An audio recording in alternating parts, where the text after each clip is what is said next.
What if I told you that every goal you've ever dreamed of, every success you've ever imagined, is already within your reach? If you just learn how to control your mind, most people live their entire lives reacting to thoughts they don't even realize are controlling them.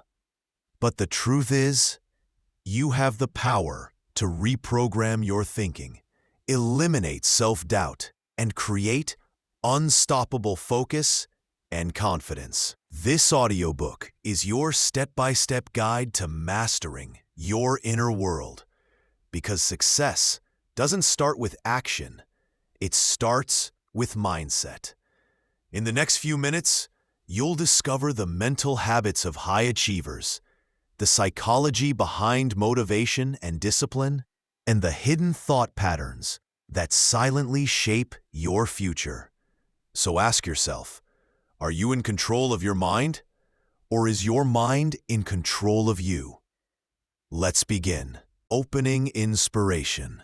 I'm about to reveal the one mental trick that turned a broke college dropout into a multi-millionaire in 18 months, and it has nothing to do with talent, luck, or connections. This 5-minute morning ritual literally rewires your brain chemistry for success, and by the end of this video, you'll know exactly how to use it. Welcome, my friend. I want you to take a deep breath right now. Feel that? That's the power of choice in action. You just chose to breathe consciously instead of letting it happen automatically. And that single moment, that's where everything changes. I'm talking to you today because you've already made another powerful choice. You've decided that your mind doesn't have to be a wild horse running in every direction. You've chosen to take the reins. That decision alone puts you ahead of 90% of people who go through life letting their thoughts control them instead of the other way around. Let me tell you about Rachel's. She was a brilliant marketing executive who had everything going for her on paper. Great education, solid experience, supportive family. But every morning, she'd wake up with this crushing weight in her chest. Her mind would immediately start the daily playlist. You're not good enough. They're going to find out you don't belong here. That presentation is gonna be a disaster. Rachel's thoughts were running the show, and they were terrible directors. Her mind had become her worst enemy, sabotaging her confidence before she even got out of bed. Sound familiar? Here's what Rachel's discovered, and what you're about to learn. Success isn't about having the perfect circumstances, or the right connections, or even the best skills. Success is about mastering the 6 inches between your ears. It's about becoming the director of your own mental movie, instead of being a passive audience member watching a horror film every day. Your mind is the most powerful tool you'll ever own. Right now, it might feel like it's working against you, but by the end of our time together, you'll understand how to make it your greatest ally.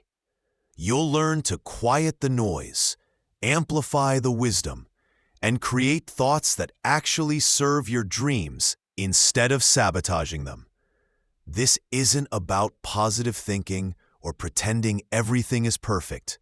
This is about real, practical mental fitness. Just like you can train your body to be stronger, you can train your mind to work for you instead of against you. The journey we're taking together isn't just about success in business or career. It's about success in life. It's about waking up excited instead of anxious. It's about making decisions from clarity instead of fear. It's about becoming the person you know you're capable of being. Are you ready? because your future self is waiting for you to show up. 2. Why controlling your thoughts is crucial. Right now, as you're listening to this, your mind is processing about 60,000 thoughts per day. That's roughly one thought every 1.4 seconds while you're awake. Here's the kicker. Researchers have found that about 80% of those thoughts are negative and 95% are repetitive. Think about that for a moment. Your mind is like a broken record player, spinning the same worried, doubtful, rank, fearful thoughts over and over again. It's no wonder so many people feel stuck. But here's what most people don't realize. Those thoughts aren't facts. They're just mental habits, and habits can be changed. Let me share something that might surprise you. Your brain doesn't actually know the difference between what's real and what's vividly imagined. When you replay that embarrassing moment from 5 years ago, your brain responds as if it's happening right now. When you imagine failing at something you haven't even tried yet, your nervous system prepares for failure. This is why mental chatter is so dangerous. It's not just noise, it's programming.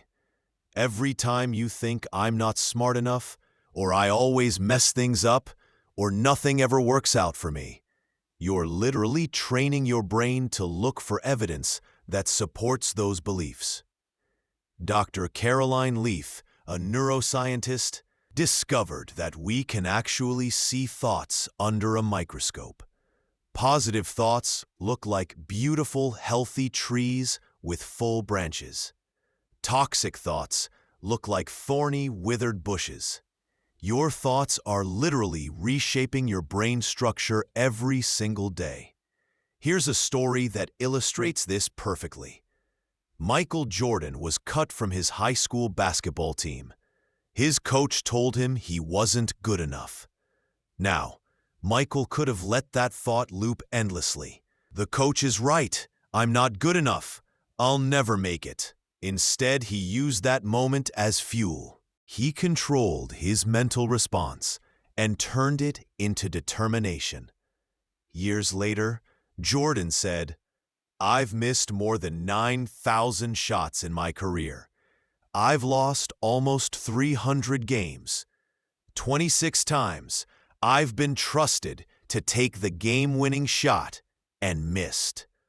I've failed over and over and over again in my life, and that is why I succeed."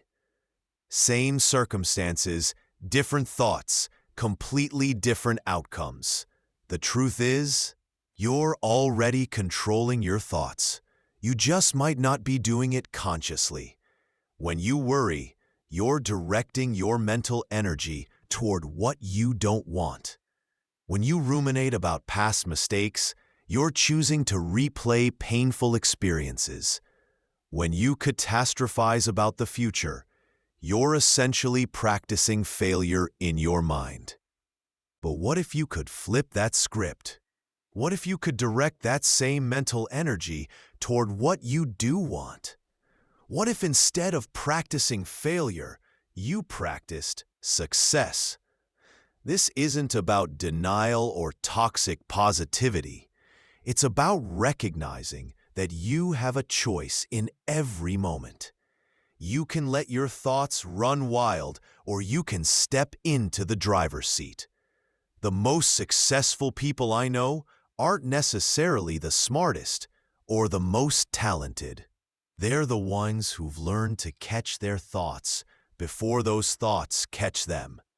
They've learned to question their mental chatter instead of automatically believing it.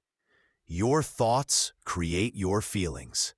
Your feelings drive your actions. Your actions determine your results. Control your thoughts, and you control your life. It really is that simple and that powerful. 3. Understanding your subconscious mind. Imagine your mind as an iceberg. The tip that you can see above water, that's your conscious mind. It's where you make deliberate decisions, analyze information, and think logically. But the massive part underwater, the part that's actually steering the ship, that's your subconscious mind.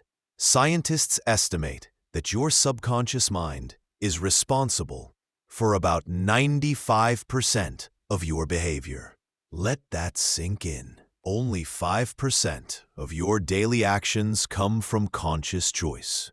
The other 95% are running on autopilot, driven by beliefs and programs you might not even be aware of. Your subconscious mind is like the world's most powerful computer, but it was programmed mostly when you were a child. Between birth and age 7, your brain operates primarily in theta waves, the same brain state as hypnosis. During this time, you absorbed everything around you like a sponge. Your parents, beliefs about money, success, relationships, and what's possible in life. Here's the fascinating part. Your subconscious mind doesn't judge whether these beliefs are true or helpful. It just accepts them as facts and then spends the rest of your life proving them right. Let me tell you about David. He grew up hearing his father say, "Money doesn't grow on trees, and we can't afford that." His well-meaning parents were just trying to teach him the value of money. But David's subconscious absorbed a different message. Money is scarce. Having money is hard. I don't deserve abundance. Fast forward 30 years. David was a talented engineer, making a decent salary, but he consistently sabotaged his financial success. He'd get promoted, then make a costly mistake. He'd save money, then have an unexpected expense.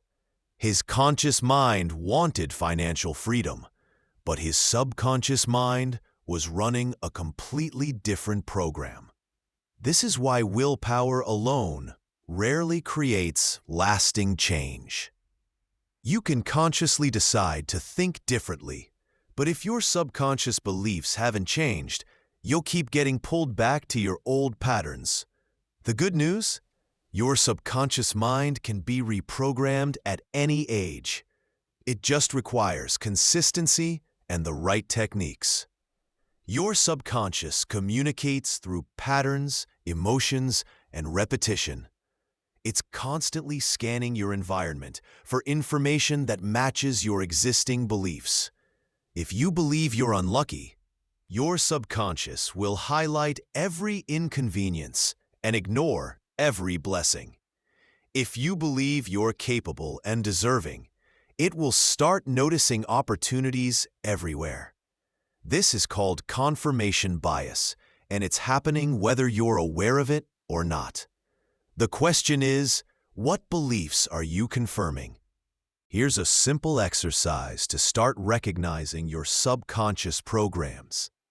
For the next few days, pay attention to your automatic thoughts when you face challenges. Notice what your mind immediately says when you consider trying something new, you face a setback, someone gives you a compliment, you have an opportunity to take a risk. Those immediate unfiltered thoughts are windows into your subconscious programming.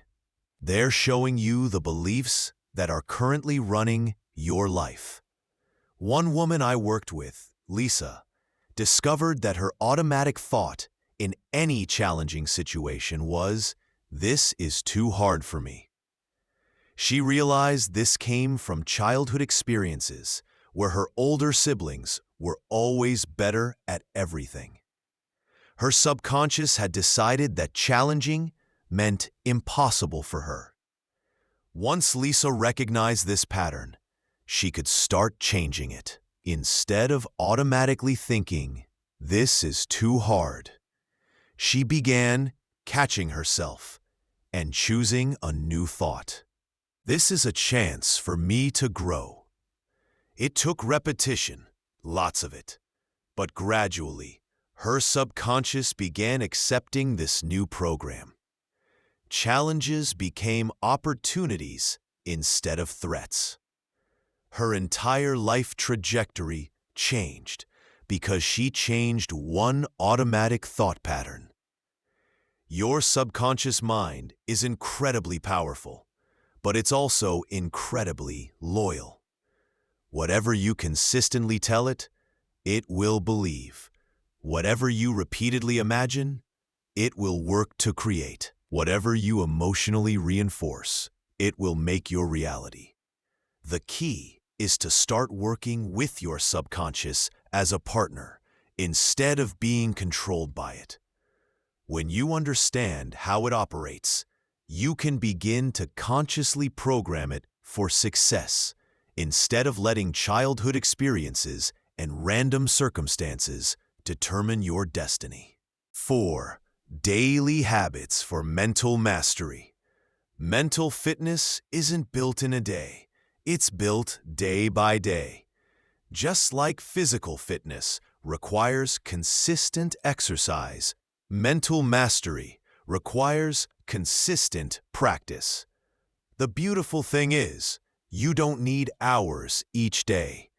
You just need the right habits done consistently. Let me start with the most powerful habit I know: morning mindset setting. The first hour of your day is like wet cement. Whatever you pour into it sets the foundation for everything that follows. Most people grab their phone immediately upon waking, flooding their minds with other people's thoughts, problems, and agendas. But what if instead you spent just 10 minutes setting your own mental tone for the day? Here's a simple morning routine that can transform your entire day. First, before you even get out of bed, take 3 deep breaths and ask yourself, how do I want to feel today? Not what you have to do, but how you want to feel. Confident, peaceful, energized, creative? Set that intention. Next, spend 2 minutes visualizing your day going exactly as you'd like it to go. See yourself handling challenges with grace, having productive conversations, feeling capable and calm. Your subconscious mind loves these mental rehearsals. Then, say 3 things you're grateful for. Not just generic things like health or family, but specific moments from yesterday that you appreciated. I'm grateful for how patient I was with my teenager. I'm grateful for that encouraging text from my friend. I'm grateful for how good that morning coffee tasted. This combination, intention setting, visualization, and gratitude, literally rewires your brain for positivity and success. You're training your mind to look for good things instead of problems, solutions instead of obstacles. But morning isn't the only crucial time. Throughout your day, you need what I call mental reset moments. These are tiny breaks where you consciously redirect your thoughts before they spiral. Here's a simple technique. Every time you wash your hands, take 3 conscious breaths. Use that moment to check in with your thoughts. Are they serving you right now? If not, gently redirect them. You wash your hands multiple times a day anyway. You might as well make it a mindfulness practice. Journaling is another incredible tool for mental mastery, but it doesn't have to be complicated. You don't need to write pages of deep insights. Sometimes the most powerful journaling is just getting the mental chatter out of your head and onto paper. Try this simple format. What's one thing that went well today? What's one thing I learned about myself? What's one thing I'm looking forward to tomorrow? That's it. 3 minutes of writing that helps you end each day with clarity and gratitude instead of worry and overwhelm. Let me tell you about Maria, a busy mother of 3 who thought she didn't have time for these practices. She started with just 2 minutes of morning intention setting while her coffee was brewing. That's all. 2 minutes. But those 2 minutes began changing her entire day. Instead of starting stressed and reactive, she started centered and purposeful. Her family noticed, her coworkers noticed. Most importantly, she noticed. Gradually, Maria added the other elements: a minute of gratitude at bedtime, conscious breathing at red lights, simple journaling on Sunday evenings. Nothing dramatic, but everything was different. Here's the crucial part. Consistency beats intensity every time. It's better to do 2 minutes every day than 30 minutes once a week. Your brain responds to patterns, not perfection. One powerful technique is the anchor breath. Throughout your day, whenever you notice stress, confusion, or negative thinking, take one deep breath and mentally say, "I choose my thoughts." This simple phrase reminds you that you have power over your mental state. Visualization is another daily practice that successful people swear by. Olympic athletes do it. Top performers in every field do it. You can do it too, and it only takes a few minutes. Close your eyes and see yourself succeeding at something important to you. Don't just see it, feel it. What would confidence feel like in your body? What would success feel like? The more vivid and emotional you make these mental rehearsals, the more your subconscious mind accepts them as possibilities. Remember, your mind is always training, whether you're conscious of it or not. The question is, what are you training it for? Worry or confidence? Problems or solutions? Limitations or possibilities? These daily habits aren't just feel-good exercises. They're practical tools that literally reshape your neural pathways. They're investments in your future self, made one day at a time. Number 5, techniques to reprogram thinking. Now that you understand the power of your subconscious mind and have daily habits in place, let's dive into specific techniques to rewire your thinking patterns. This is where the real transformation happens. The first technique is called cognitive reframing, and it's based on a simple truth. It's not what happens to you that determines your experience. It's what you make it mean. Let me give you an example. 2 people get laid off from their jobs on the same day. Person A thinks, "This is terrible. I'm a failure. The economy is awful. I'll never find another job." Person B thinks, "This is unexpected, but maybe it's an opportunity. I've been wanting to make a change anyway. Now I have time to find something even better." Same event, completely different meanings, totally different outcomes. Person A stays stuck in victim mode. Person B uses the setback as a launching pad. Cognitive reframing isn't about pretending bad things are good. It's about asking better questions. Instead of, "Why is this happening to me?" ask, "What can I learn from this?" Instead of, "What if it doesn't work out?"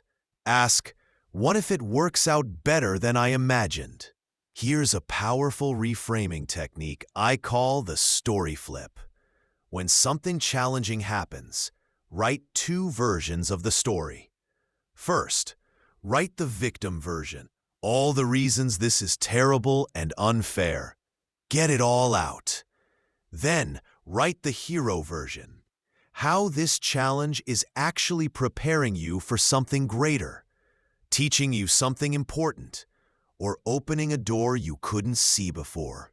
You'll be amazed how this simple exercise changes your emotional response to difficulties. The second technique is thought replacement. This is like being a DJ for your own mind. When you catch yourself playing a negative mental song on repeat, you consciously choose to change the track. The key is to prepare replacement thoughts in advance. You can't wait until you're in the middle of negative thinking to come up with something better. That's like trying to learn to swim while you're drowning. Create a personal collection of replacement thoughts that feel authentic to you. Here are some examples. Instead of "I can't handle this," try "I'm learning to handle this." Instead of "nothing ever works out for me," try "I'm creating new possibilities." Instead of "I'm not smart enough," try "I'm smart enough to figure this out." Notice these aren't unrealistic positive affirmations. They're realistic but empowering alternatives that your mind can actually believe. Visualization is your third reprogramming tool, and it's incredibly powerful because your brain can't tell the difference between what's real and what's vividly imagined. Professional athletes have known this secret for decades. They spend hours mentally rehearsing perfect performances. When they get to the actual event, their brain recognizes the situation as familiar and responds with confidence instead of anxiety. You can do the same thing. Spend 5 minutes each day visualizing yourself succeeding in areas where you currently struggle. If you get nervous in meetings, visualize yourself speaking confidently and having valuable contributions. If you struggle with difficult conversations, visualize yourself staying calm and finding solutions. Make your visualizations as detailed as possible. What are you wearing? How are you standing? What does confidence feel like in your body? What are people's reactions? The more real you make it in your mind, the more natural it becomes in reality. Let me share a story about Tom, a software engineer who was terrified of public speaking but kept getting asked to present his work. Every time he thought about presenting, his mind would flood with images of forgetting his words, people looking bored, and himself sweating profusely. Tom decided to use visualization to reprogram this response. Every morning, for 2 weeks before his next presentation, he spent 5 minutes visualizing himself presenting confidently. He saw himself speaking clearly, engaging the audience, and feeling proud of his contribution. The day of the presentation, something remarkable happened. When Tom stood up to speak, his brain recognized the situation as familiar from all his mental rehearsals.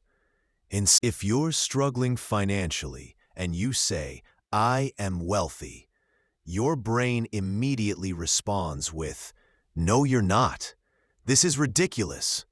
Instead, use what I call bridge affirmations, statements that feel true while moving you in the right direction. I am learning to manage money wisely. I am open to new opportunities for abundance. I am becoming more confident every day.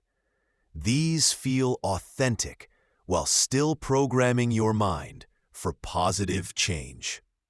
The most powerful affirmations are the ones you create based on your specific limiting beliefs If you discovered that your automatic thought is "I'm not capable," your bridge affirmation might be "I am discovering my capabilities," or "I am more capable than I realize." Remember, reprogramming your mind isn't about perfection. It's about progress. Every time you catch a negative thought and consciously choose a better one, you're literally rewiring your brain.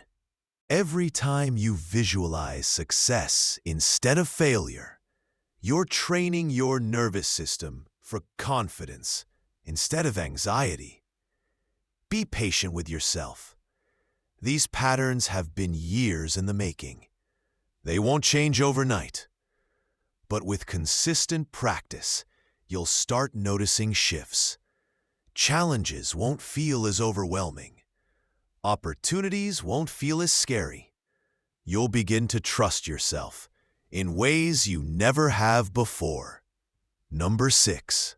Staying focused under pressure. Pressure is where mental mastery is truly tested. Anyone can think positively when everything is going well. But can you maintain your center when the stakes are high, when people are watching, when everything seems to be falling apart? This is where the difference between amateurs and professionals becomes crystal clear. Let me tell you about Captain Chesley "Sully" Sullenberger, the pilot who successfully landed U.S. Airways Flight 1549 on the Hudson River after both engines were disabled by bird strikes. In that moment of extreme crisis, with 155 lives in his hands and less than 4 minutes to make a decision, Sully didn't panic. He didn't freeze. He methodically worked through his options and executed a plan that saved everyone on board. Later, when asked how he stayed so calm, Sully said something profound. "For 42 years, I've been making small, regular deposits in this bank of experience, education, and training. And on January 15, the balance was sufficient so that I could make a very large withdrawal." That's the secret of staying focused under pressure.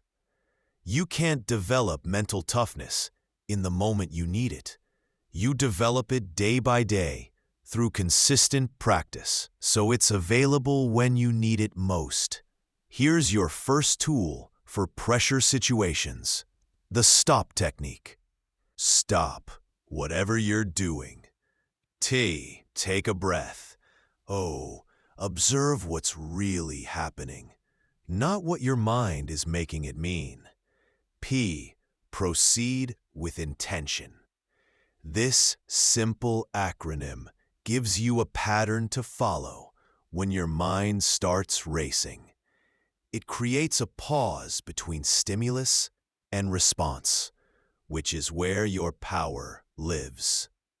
Let's say you're in an important meeting and someone challenges your idea in a way that feels attacking. Your mind immediately starts generating thoughts like, "They're trying to make me look stupid," or "I should have prepared better," or "Everyone thinks I'm incompetent." Instead of reacting from these thoughts, you stop. You take a breath. You observe what's actually happening. Someone asked a challenging question about your proposal. That's it. Now you can proceed with intention. "That's a great question. Let me think about that for a moment." Breathing is your most immediate tool for staying centered under pressure. When you're stressed, your breathing becomes shallow and rapid, which signals your brain that you're in danger. This triggers even more stress hormones and cloudy thinking. But when you consciously slow and deepen your breathing, you send a different signal to your brain. "I'm safe. I can handle this." Here's a simple breathing technique that works in any situation. Breathe in for 4 counts. Hold for 4 counts. Breathe out for 6 counts. The longer exhale activates your parasympathetic nervous system, which is responsible for calm, clear thinking. You can do this in the middle of a presentation, during a difficult conversation, or right before a big decision. No one will even notice you're doing it.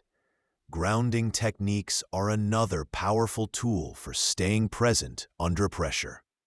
When your mind starts spinning with worst-case scenarios, grounding brings you back to reality. Try the 5, 4, 3, 2, 1 technique. Notice 5 things you can see, 4 things you can touch, 3 things you can hear, 2 things you can smell, and 1 thing you can taste. This interrupts the anxiety spiral and connects you back to the present moment. Reframing is crucial under pressure. Your mind will naturally focus on what could go wrong, but you can consciously redirect it to what could go right. Instead of, "What if I mess this up?" Try, "What if this goes better than expected?" Instead of, "Everyone is judging me," try, "Everyone wants this to succeed."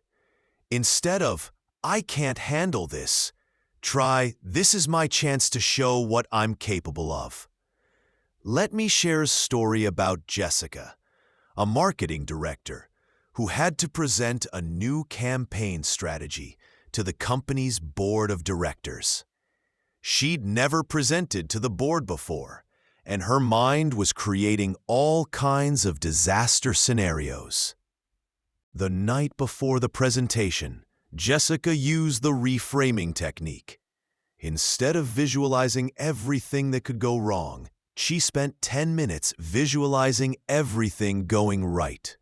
She saw herself speaking confidently, the board members nodding in approval, and herself feeling proud of her performance.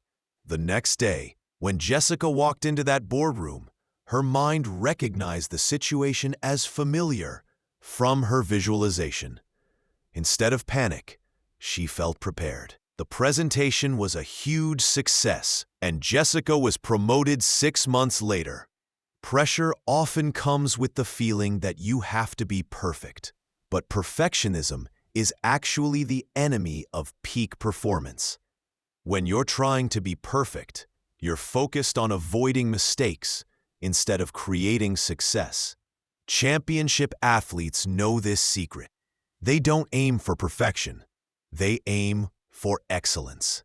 They prepare thoroughly, then trust their preparation and focus on executing their best effort. You can adopt this same mindset. Instead of trying to be perfect under pressure, aim to be authentic and prepared. Focus on giving your best effort rather than avoiding failure. Here's a powerful mantra for pressure situations. I don't have to be perfect.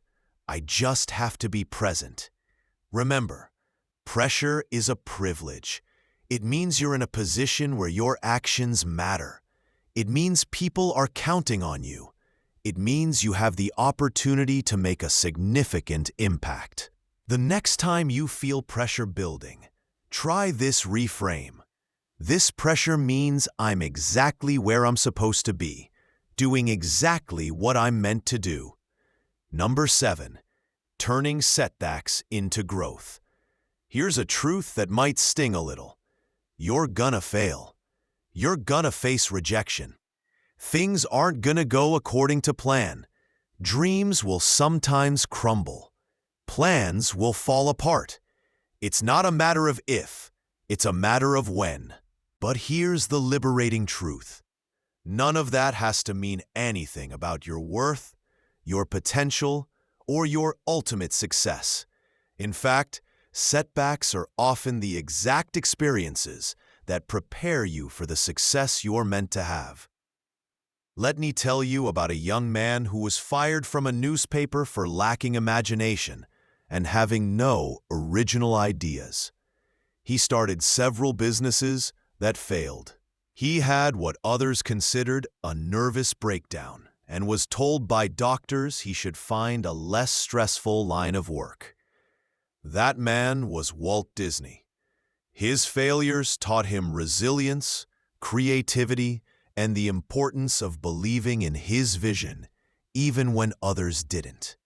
Without those setbacks, there would be no Disney empire, no Mickey Mouse, no Magic Kingdom that brings joy to millions of people worldwide. The difference between people who are defeated by setbacks and those who are strengthened by them isn't talent, luck, or circumstances. It's perspective. It's how they interpret what happens to them. Here's the key insight. Failure is never the end of the story unless you decide it is. Every setback is simply information. It's feedback about what didn't work, so you can adjust your approach. Think of setbacks like a GPS system. When you make a wrong turn, your GPS doesn't say, "You're stupid, you'll never reach your destination." It simply says, "Recalculating route." It uses the new information about where you are to guide you to where you want to go. You can develop this same relationship with setbacks. Instead of making them mean you're not capable, make them mean you're getting valuable data about your journey. Here's a powerful exercise called the setback audit. When something doesn't go as planned, ask yourself these 3 questions. Number 1, what can I learn from this experience? Number 2, how can this prepare me for something better? Number 3, what would I do differently next time? These questions shift your brain from victim mode to learning mode. Instead of ruminating on what went wrong, you're extracting wisdom from the experience. Let me share the story of Rachel Blakely, the founder of Spanx. She failed the LSAT twice and was rejected from law school. She sold fax machines door to door for 7 years. When she finally had her idea for Spanx, she was rejected by every manufacturer she approached for 2 years. But Rachel's had learned something crucial from her father. Failure was not something to be ashamed of, but something to be proud of, because it meant you tried. Her father used to ask her and her brother at dinner each night, "What did you fail at today?" If they hadn't failed at anything, he'd be disappointed, because it meant they weren't stretching themselves. This reframe changed everything. Rachel's saw each rejection not as proof that her idea was bad, but as stepping stones to finding the right manufacturer. When she finally found someone willing to help her, she was ready, because she'd learned so much from all the previous rejections. Today, Spanx is worth over $1 billion, and Rachel's is one of the most successful entrepreneurs in the world. Her setbacks didn't defeat her. They prepared her. One of the most powerful tools for turning setbacks into growth is what I call failure resume building. This means consciously collecting your failures and setbacks as badges of honor rather than sources of shame. Start keeping track of your failures and what each one taught you. You might discover that your biggest breakthroughs came right after your biggest breakdowns. You might notice that your most valuable skills were developed while navigating your most challenging times.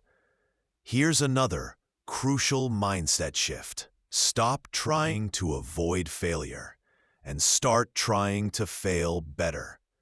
This doesn't mean being reckless or not preparing. It means recognizing that avoiding all risk is the biggest risk of all, the risk of never discovering what you're truly capable of. The most successful people I know have the most impressive failure resumes. They've been rejected more times, failed more spectacularly, and faced more setbacks than most people ever will. But they kept going because they understood that failure is not the opposite of success. It's part of success. When you face your next setback, and you will, remember this: champions are not made by their victories. They're made by how they respond to their defeats. Here's a practical exercise for reframing setbacks. Write about your experience in two different ways. First, write the victim story. This happened to me. It was unfair. I couldn't control it. It proves I'm not capable. Then, write the hero story. This happened for me. It taught me something important. I learned I can handle more than I thought. It's preparing me for something greater. You'll be amazed at how this simple exercise transforms your relationship with challenges. Remember, every expert was once a beginner. Every champion was once a contender who refused to give up. Every success story is really a story of persistence through setbacks. Your setbacks are not detours from your path. They are part of your path. They're not preventing you from reaching your destination. They're preparing you for it. Mindful decision-making and self-discipline. Every day, you make thousands of decisions: what to eat, what to wear, how to respond to that email, whether to have that difficult conversation, how to spend your evening. Most of these decisions happen automatically, driven by habit and impulse rather than conscious choice. But here's what I want you to understand. Your life is essentially the sum of your decisions. And the quality of your decisions determines the quality of your life. The most successful people aren't necessarily the smartest or most talented. They're the ones who've learned to make better decisions more consistently. They've developed what I call decision fitness, the ability to pause, think clearly, and choose actions that align with their values and long-term goals. The foundation of good decision-making is what neuroscientists call the sacred pause, that space between stimulus and response where your real power lives. Viktor Frankl, a Holocaust survivor and renowned psychiatrist, said it beautifully. Between stimulus and response, there is a space. In that space is our power to choose our response. In our response lies our growth and our freedom. Most people react automatically. Something happens, and they immediately respond based on their conditioning, their emotions, or their impulses. But you can learn to expand that space, to create room for conscious choice. Here's a simple technique. Before making any significant decision, take 3 deep breaths and ask yourself, is this choice moving me toward the person I want to become, or away from that person? This question cuts through all the noise and gets to the heart of what matters. It connects your daily choices to your larger vision for your life. Let me tell you about Marcus, a talented software developer who struggled with self-discipline. He'd make great plans for his personal projects, his health, his relationships. But when it came time to execute, he'd choose the easy path, staying up late scrolling social media instead of working on his side business, eating fast food instead of the healthy meal he'd planned, watching Netflix instead of calling his parents. Marcus felt like he was living 2 different lives, the life of his intentions and the life of his actual choices. And the gap between them was causing him significant stress and self-doubt. The breakthrough came when Marcus learned to make micro decisions throughout the day. Instead of trying to summon massive willpower for big changes, he focused on small moments of choice. When he felt the urge to check social media while working, he'd pause and ask, "Will this choice make me proud of myself in an hour?" When he was tempted to skip his evening walk, he'd ask, "What would the person I want to become do right now?" These small decisions started adding up. Each time Marcus chose the harder but better option, he was building what I call self-trust, the confidence that he could count on himself to do what he said he would do. Self-discipline isn't about forcing yourself to do things you hate. It's about aligning your actions with your values, even when you don't feel like it. It's about keeping promises to yourself, especially the small ones. Here's a powerful framework for building self-discipline. Start with decisions that are hard enough to matter, but easy enough to win. If you want to build a habit of exercise, don't commit to an hour at the gym every day. Commit to 10 push-ups every morning. If you want to read more, don't commit to a book a week. Commit to reading 1 page before bed. These small wins build momentum and confidence. They prove to yourself that you can be trusted to follow through on your commitments. And that self-trust becomes the foundation for bigger changes. One of the biggest obstacles to good decision-making is what psychologists call decision fatigue. Your brain uses the same mental energy to decide what to wear as it does to make important business decisions. By the end of the day, your decision-making capacity is depleted, which is why you're more likely to make poor choices in the evening. Successful people understand this and automate as many decisions as possible. Steve Jobs wore the same type of outfit every day.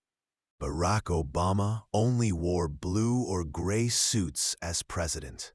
They eliminated decision fatigue around unimportant choices so they could make better decisions about important things. You can do the same thing. Decide in advance what you'll eat for breakfast, what you'll wear to work, what time you'll go to bed.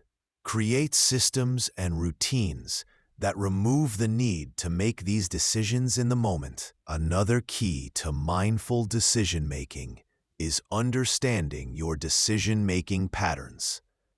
Some people make better decisions in the morning when their mental energy is high. Others think more clearly after some physical exercise. Some need to talk through decisions with others, while some need quiet solitude. Pay attention to when and how you make your best decisions. Then create conditions that support that process. Here's the decision-making tool that can transform your life, the 10-10-10 rule. Before making any significant decision, ask yourself, how will I feel about this choice in 10 minutes, in 10 months, in 10 years? This simple framework helps you consider both immediate and long-term consequences. The choice that feels good in 10 minutes might cause regret in 10 months. The choice that's difficult in 10 minutes might be exactly what you need for the life you want in 10 years. Take that difficult conversation you've been avoiding. In 10 minutes, having it might feel uncomfortable. In 10 months, you might feel grateful you addressed the issue before it got worse. In 10 years, you might look back on it as the moment you learned to speak up for yourself. Or consider that impulse purchase you're contemplating. In 10 minutes, buying it might feel satisfying. In 10 months, you might have forgotten you even own it. In 10 years, That money could have been invested in something that truly matters to you. The 10-10-10 rule helps you make decisions from wisdom rather than impulse, from your values rather than your emotions. Remember, every choice you make is a vote for the kind of person you want to become. You're constantly creating yourself through your decisions. The question is, are you creating consciously or accidentally? Self-discipline becomes much easier when you realize it's not about restriction, it's about freedom. It's the freedom to become who you want to be, rather than being controlled by your impulses, habits, and circumstances. Every time you choose the harder but better option, you're literally rewiring your brain for success. You're proving to yourself that you can be trusted to do what's in your best interest, even when it's not easy. Sustaining mental fitness over time. Here's the truth about personal growth. It's not a destination you reach.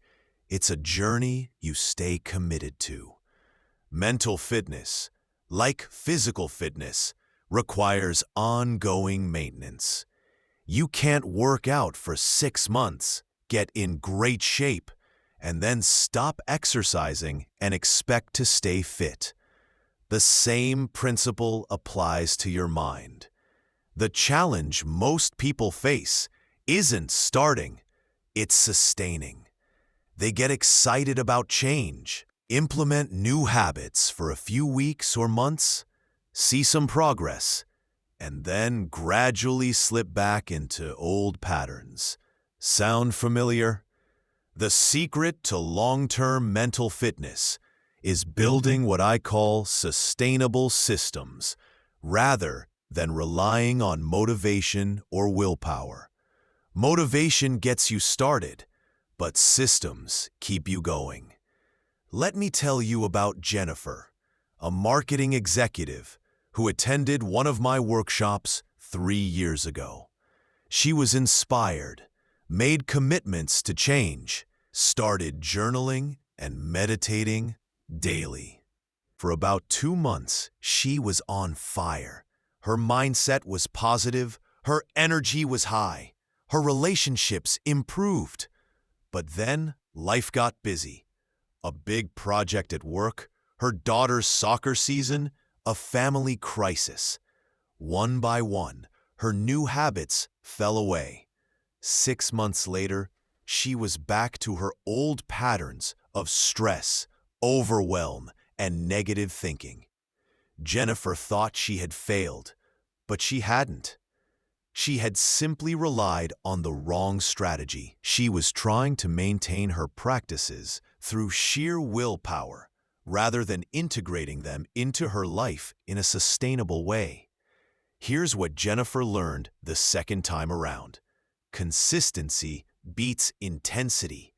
It's better to meditate for 5 minutes every day than for an hour once a week.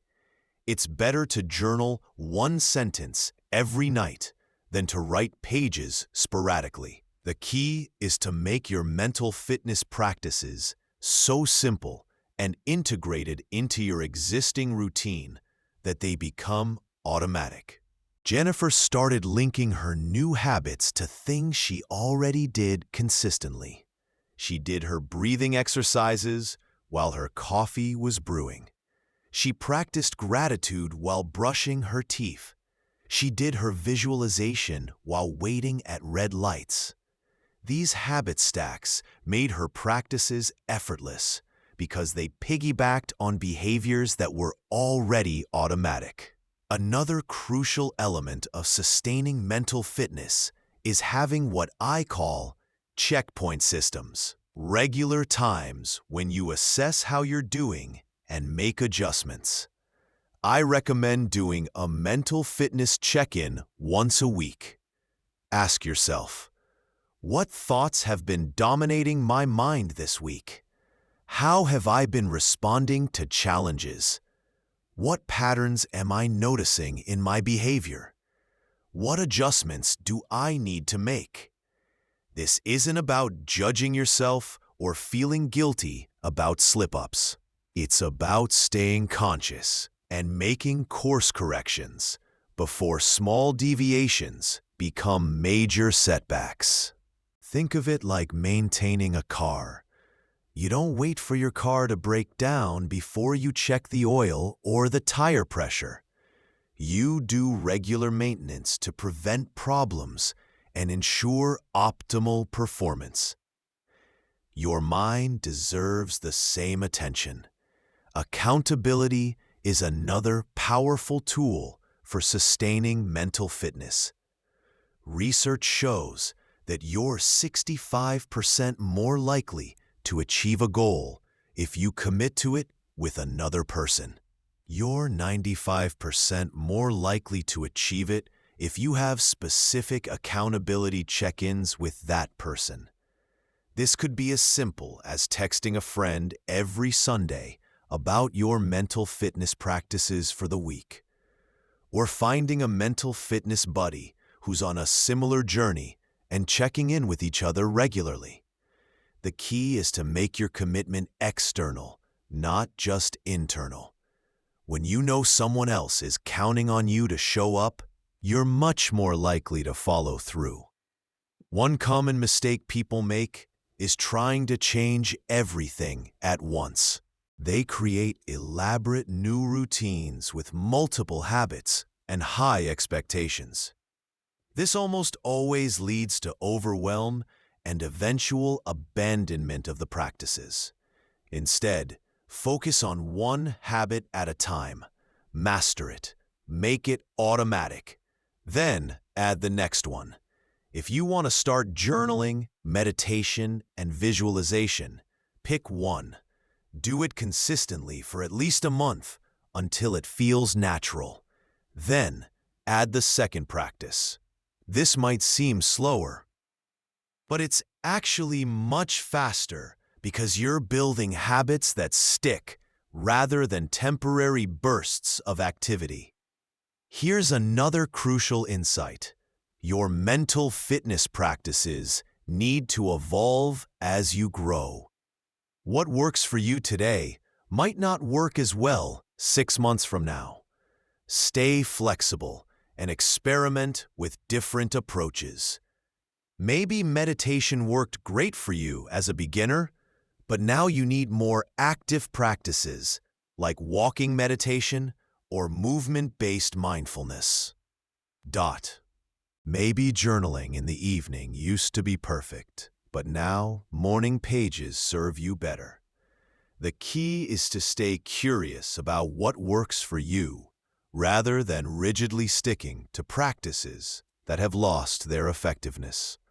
Let's talk about dealing with setbacks in your mental fitness journey, because they will happen. There will be weeks when you don't meditate, when you slip back into negative thinking patterns, when you react instead of respond.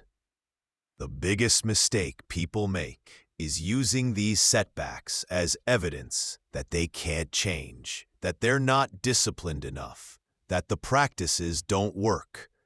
This kind of all-or-nothing thinking kills long-term progress. Instead, treat setbacks as data. What were the circumstances that led to the slip? What was going on in your life? What support did you need that you didn't have? Use this information to strengthen your system, not to abandon it. Here's a powerful reframe.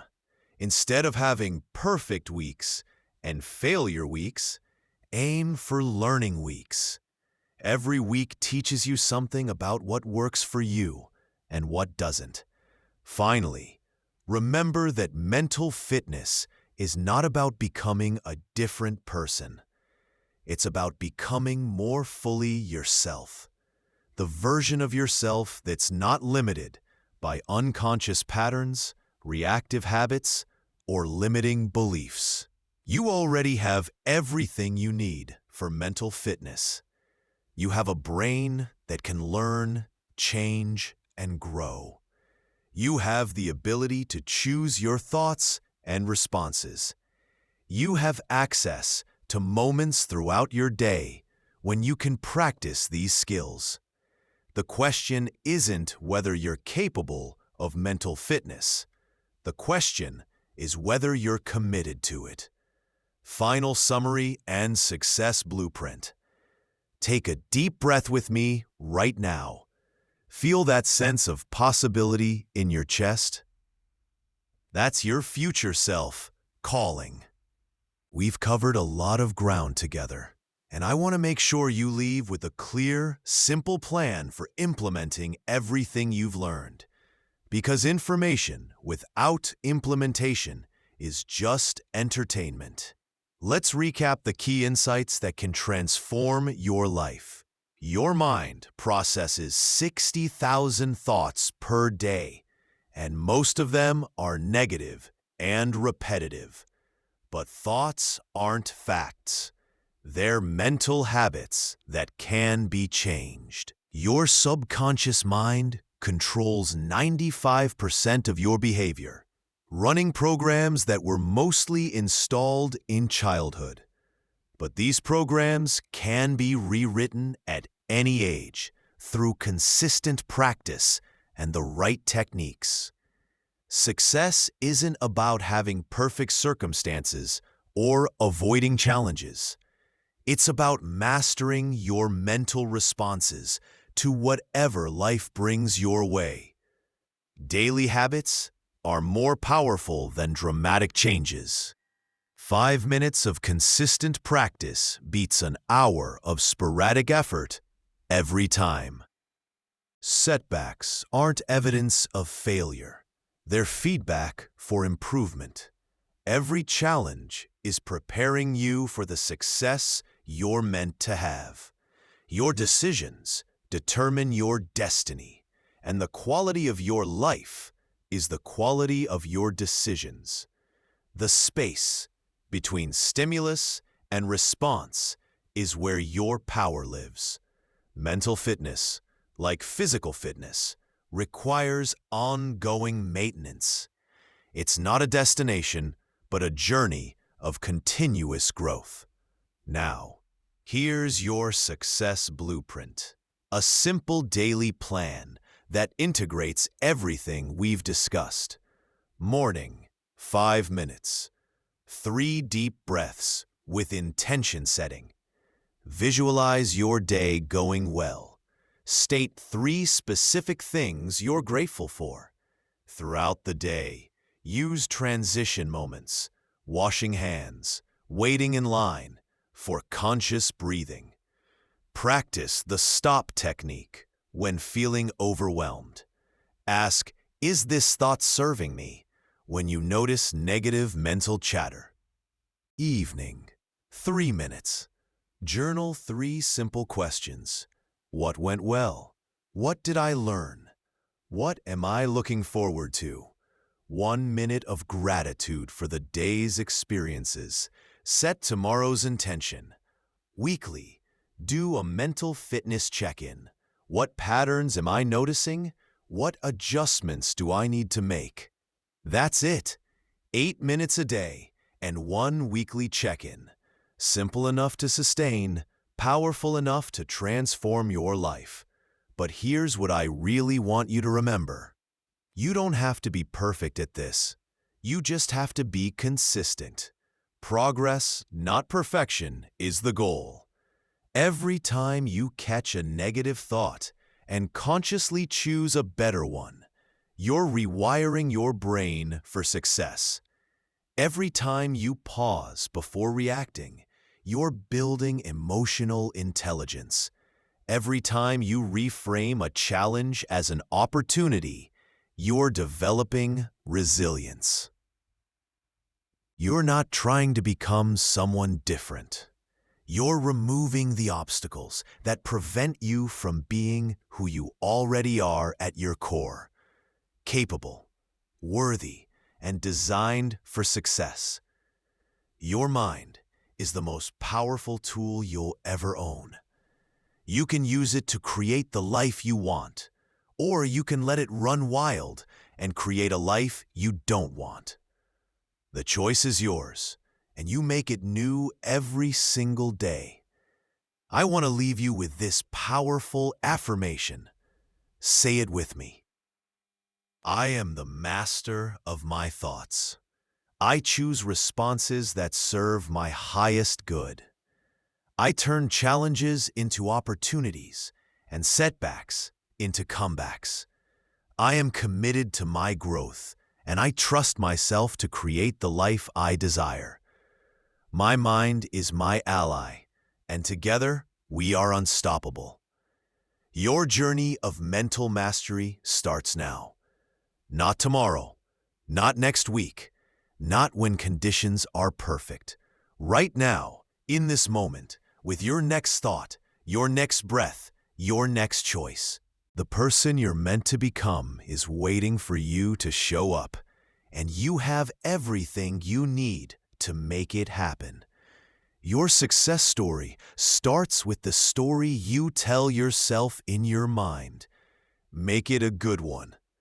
Now go, create the life you were born to live. I believe in you, and more importantly, you have the tools to believe in yourself. The journey begins now.